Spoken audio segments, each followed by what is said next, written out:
Ini kan kebetulan Yatsirnya kan sakit ya, sakit ya. Biasanya memang kalau orang dikasih musibah dan sakit agak kalem memang. Iya.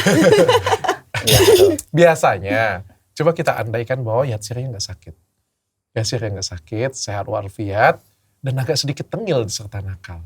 Terus dia selingkuh. Masihkah surga kamu ada pada suami?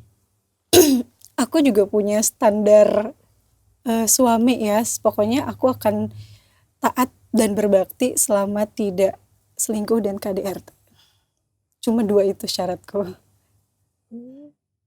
Oke, berarti kalau misalnya ujiannya itu diselingkuhin atau di KDRT, Enggak. kamu tidak akan. Tidak. Tidak ada maaf ya. Enggak akan. Berarti ada pengecualian ya, Ada. dari surga istri ada pada Ternyata- suami, itu Iya, ada betul. pengecualian ya. Tahu nggak, Dad? Berarti ternyata istri-istri itu kalau diselingkuhin tuh lebih berat loh daripada menjalani suami yang sakit. Ternyata begitu. Iya benar juga ya. Dia mampu Menurut bertahan. kamu lebih berat diselingkuhin Suaminya daripada sakit 10 tahun dia bertahan. Iya, Dia benar. Tapi sebenarnya belum diselingkuhin dia sudah bilang aku nggak tahan. Iya.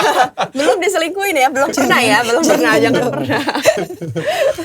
Ternyata itu lebih berat diselingkuhin. Lebih berat ya? Iya, lebih berat berarti.